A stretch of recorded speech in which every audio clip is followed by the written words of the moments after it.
సముద్రం అల్లకల్లోలంగా మారింది. ఒకటి కాదు రెండు వాయుగుండాలు. ఈ మాట కాస్త గాబర పెట్టిన బంగాళాఖాతంలో ఇదే జరుగుతుంది.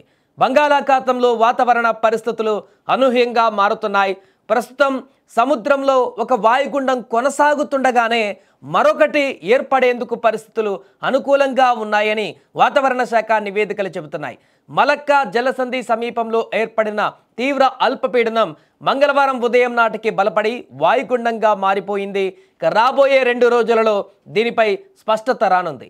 24 గంటలలో పశ్చిమ దిశగా, ఆ తర్వాత 24 గంటలలో పశ్చిమ వాయువ్య దిశగా కదిలేటువంటి అవకాశం ఉంది. ఇది తుఫానుగా రూపాంతరం చెందొచ్చని వాతావరణ శాఖ అధికారులు సూచిస్తున్నారు. శనివారం లేదా ఆదివారం నాటికి తమిళనాడు, ఏపీ తీరాల వైపు వెళ్ళవచ్చని కూడా అంచనా వేస్తున్నారు. ఇక ఇదే కాకుండా నైరుతి బంగాళాఖాతంలో శ్రీలంక మరియు భూమధ్య రేఖకు సమీపంలో మరొక అల్పపీడనం ఏర్పడింది. ఇది ఉత్తర వాయువ్య దిశగా కదులుతూ బుధవారం నాటికి తీవ్ర అల్పపీడనంగా, ఆ తదుపరి 24 గంటలలో వాయుగుండంగా బలపడే అవకాశం ఉంది. ఈ రెండో వ్యవస్థ మరింత బలపడి ఉత్తర తమిళనాడు వైపు కదిలే సూచనలు కనిపిస్తున్నాయి. దీని ప్రభావం ఆంధ్రప్రదేశ్, తమిళనాడు రాష్ట్రాలపైన ఉండే అవకాశం ఉందని వాతావరణ నిపుణులు అంచనా వేస్తున్నారు. ఈ వాయుగుండాల ప్రభావంతో శనివారం తర్వాత ఏపీలో వర్షాలకు అవకాశాలు ఉన్నాయి. శనివారం ప్రకారం ఇక శ్రీ పొట్టి శ్రీరాములు, నెల్లూరు, వైఎస్ఆర్ కడప, అన్నమయ్య, తిరుపతి, చిత్తూరు జిల్లాలలో భారీ వర్షాలు, అలాగే ఆదివారం ప్రకాశం, నెల్లూరు, వైఎస్ఆర్ కడప, అన్నమయ్య, తిరుపతి, చిత్తూరు జిల్లాలలో భారీ నుంచి అతి భారీ వర్షాలు, శ్రీ సత్యసాయి, నంద్యాల, బాపట్ల, పల్నాడు, గుంటూరు, కృష్ణా, ఎన్టీఆర్, ఏలూరు, పశ్చిమ గోదావరి జిల్లాలలో భారీ వర్షాలు కురుస్తాయని కూడా అంచనా వేస్తుంది. మిగిలిన ప్రాంతాలలో తేలికపాటి నుంచి ఓ మోస్తారు వర్షాలు కురిసే అవకాశం ఉందని తెలిపింది. సముద్రంలో అధిక వేగంతో గాలులు వీచి అలజడిగా మారనున్న నేపథ్యంలో గురువారం నుంచి మత్స్యకారులు వేటకు వెళ్లరాదని విశాఖలోని తుఫాను హెచ్చరికల కేంద్రం అధికారులు కూడా సూచించారు.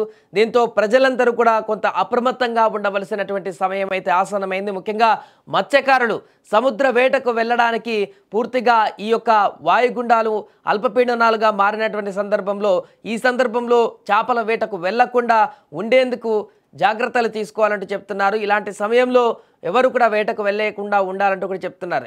ఎందుకంటే తీర ప్రాంతానికి గనక ఈ తుఫానుగా మారిన తర్వాత తీర ప్రాంతానికి గనక తాకినట్లే దాని ప్రభావం ఆంధ్రప్రదేశ్, అదేవిధంగా తమిళనాడుకి అధికంగా ఉండేటువంటి అవకాశం ఉంటుంది. ముఖ్యంగా ఆంధ్రప్రదేశ్లో కొన్ని జిల్లాలు, దక్షిణ జిల్లాలలో ఉన్నటువంటి కొన్ని ప్రాంతాలలో అత్యధిక ప్రభావం ఉంటుంది. కాబట్టి ఆ ప్రాంత ప్రజలు కూడా అప్రమత్తంగా ఉండాలంటున్నారు. భారీ నుంచి అతి భారీ వర్షాలు వచ్చేటువంటి అవకాశం ఉంది.